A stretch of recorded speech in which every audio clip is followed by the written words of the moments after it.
Boa tarde. A solução do problema de física que nós vamos realizar agora é um problema bastante simples. Qual é o problema? O problema é o seguinte: está-se na beira de um penhasco e solta-se uma pedra desse penhasco que tem 100 metros de altura.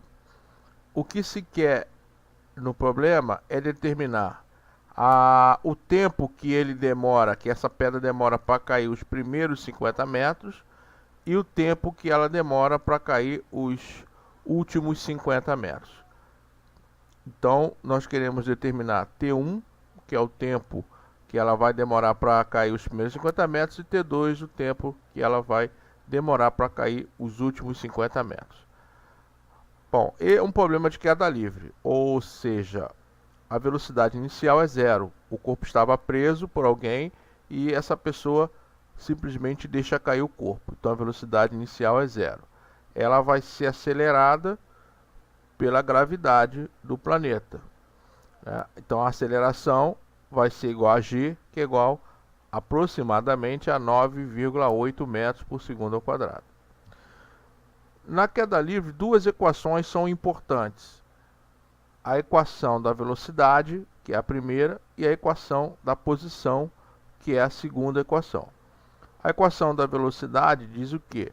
Que a velocidade de um móvel em um tempo t é igual à velocidade inicial mais a aceleração vezes o tempo. E a posição desse móvel nesse mesmo tempo t é igual à posição inicial mais a velocidade inicial vezes o tempo, mais a aceleração multiplicada pelo tempo ao quadrado sobre 2. Com essas duas equações, nós vamos conseguir resolver esse problema. Bom, os primeiros 50 metros é bem simples, porque a velocidade inicial é igual a zero, né?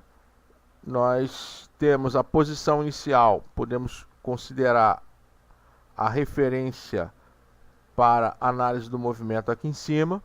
Então a posição inicial dela é zero.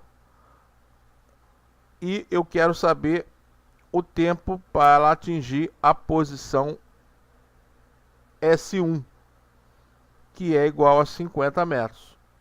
Tá? Então, colocando esses parâmetros aqui na equação 2, que é a equação da posição, nós temos o que? 50 é igual a 0 mais 9,8 T2, T ao quadrado sobre 2.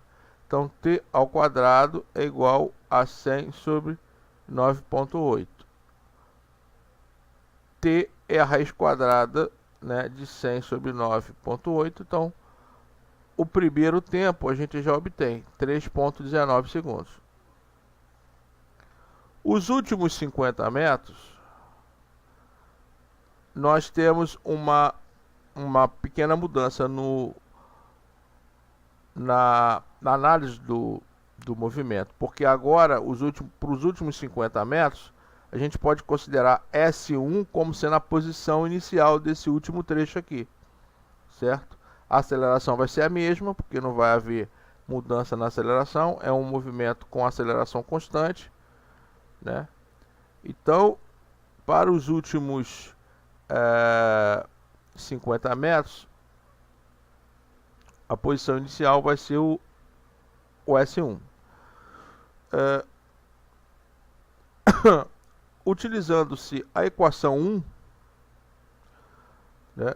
Utilizando-se a equação 1, eu chego que a velocidade do móvel aqui na posição S1, né, a gente obteve o tempo usando a equação 2. Agora, aplicando esse tempo que a gente obteve na equação 2 na equação 1, nós vamos ter a velocidade do móvel quando ele estava passando ali pelaquela posição S1, que é 0, a velocidade inicial vezes o tempo, mais 9,8 vezes T1. Então a velocidade quando o móvel estava passando para a posição S1 era de 31,26 metros por segundo. Essa velocidade vai ser a velocidade inicial para esse segundo trecho. certo? Então, para o segundo trecho, S1 vai ser a posição inicial e V1 vai ser a velocidade inicial para esse segundo trecho. Ora, o que eu vou ter é exatamente isso aqui. Eu tenho que percorrer uma posição, eu tenho que chegar a uma posição final de 50 metros, né? Iniciando de uma posição inicial, que eu posso considerar 0, ali em S1, ou seja, eu trouxe a referência que antes estava aqui em cima, eu trouxe a referência aqui para baixo, para analisar isoladamente esse segundo trecho. Só que a velocidade inicial aqui já não posso mais considerar V0, tem que considerar aquela V1 que eu achei aqui, ó, usando a equação 1, certo? Então, S50, S0, 0, V0 vai ser V1. Substituindo isso na equação 2, que é a equação da posição, né? 50, 0 mais V0t, né? Que é 31,26 vezes o tempo, né? Mais AT ao quadrado sobre 2. Aí a gente obtém uma equação de segundo grau em relação ao tempo. Resolvendo a equação de segundo grau, utilizando aquela fórmula matemática que nós já sabemos, né? Que é menos B mais ou menos raiz de delta sobre 2A, onde delta é igual a B ao quadrado menos 4AC. Utilizando isso, nós vamos chegar a dois tempos, ou seja, as duas raízes da equação de segundo grau. Um tempo é negativo, esse não vai interessar. E o outro tempo é positivo, é o tempo físico que interessa para a gente, que é de 1,32 segundos. Com isso a gente tem tanto o tempo 1 quanto o tempo 2. Observe que ele demora menos tempo para percorrer os 50 metros finais.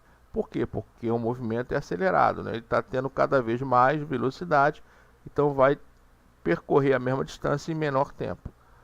Está aí a solução da questão que a gente queria. Obrigado.